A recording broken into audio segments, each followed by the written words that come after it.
It's only a game. Why you have to be mad? What is up, heroes of Dominion? My name is Charlie, this is Hero Wars Central, and in today's video, I want to talk about play styles and if one is better than the other. Later on, we're going to do a giveaway for both Hero Wars Mobile and Hero Wars Facebook and Web. Stay tuned to later on in the video. We're going to do some drawings for both versions of the game. But in this specific video, I want to talk about is your play style bad? Okay, is your play style bad? And I've put out a couple of videos over the last couple of days discussing a couple of different team lineups. I did a Kira, Orion, Nebula video a little while ago. I did a Kai video just a little bit ago. More recently, I'm talking about the baby Arachne with Astaroth Revive strategy that I'm really enjoying right now, actually quite a bit. But even more long-term, we've been talking quite a bit about who is the best tank, right? And while subjectively and objectively, those two words are tricky, while subjectively and objectively, in a lot of cases, there is absolutely a best tank, it is not the case in every situation. Same can be said for a damage dealer or a healer. Martha had a basic Soulstone event, the first one of its kind in a year, and there was a lot of comments on that video about, well, such and such healer is better, and such healer is better than Martha because, and all of that is great and completely healthy community development. I love all of those conversations. It helps me learn quite a bit. You know, Dorian is going to be a better healer in this particular team. Celeste is going to be better healer in that particular team. And, you know, there's a lot of other content creators out there that are making same or similar videos. But the fact of the matter is your play style, which you may not know exactly what that is, your playstyle, be it a slow grindy down with Kark kind of thing, or a big hits really fast with KSJ, or Dante tank, or maybe you really want to build a tribe-based team out of the Undead Heroes or Way of Eternity on Hero Wars Mobile, your playstyle is going to determine a lot of hero choices, right? There are going to be pros and cons to different hero choices based on the lineup you choose. And this seems like very simple stuff. It seems like it's a no-brainer, but that is actually why we have such a large variety. Well, that and they want to sell more emeralds. But the inclusion of one tank or another, Astaroth versus Aurora, versus Rufus versus Corvus, a damage dealer, Yasmin versus Dante versus Kark, for physical attacks. Maybe you're dealing with the twins versus Celeste or Satori or Iris or Orion. Your choice of support heroes.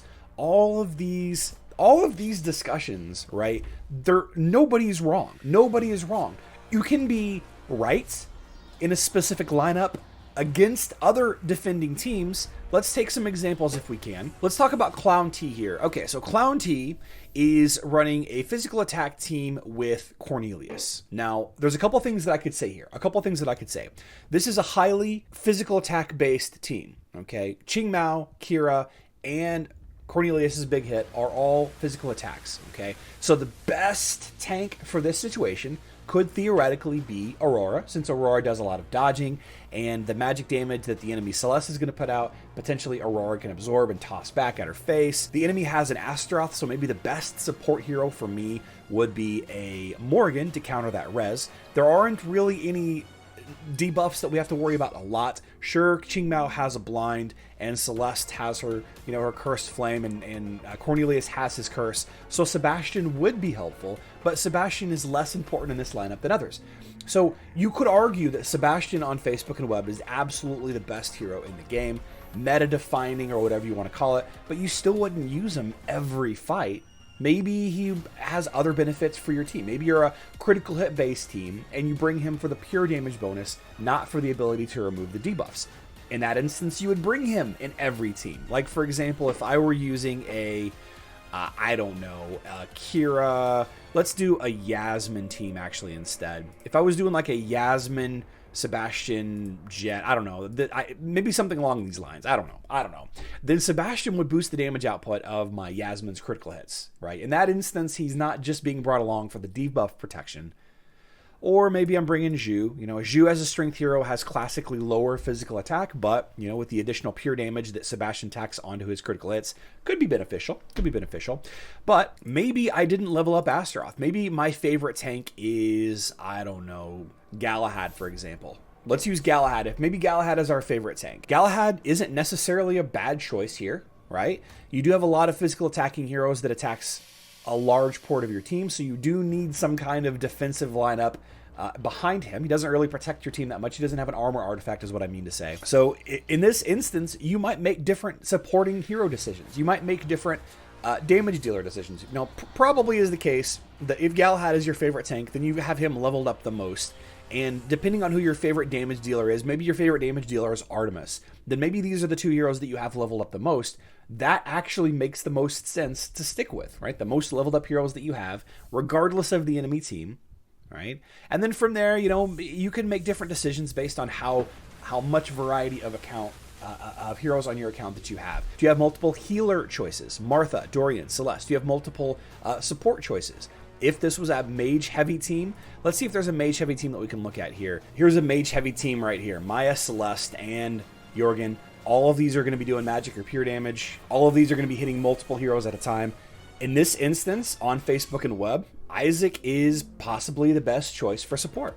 You know, you can definitely use Sebastian to counter the Jorgen curses and the cursed flame from Celeste, and the enemy Maya may counter your Sebastian and all of that, but because of how many area of effect damage mages the enemy team has, this ends up being a better support. So the question of, you know, am I building the incorrect heroes? Am I playing the game wrong?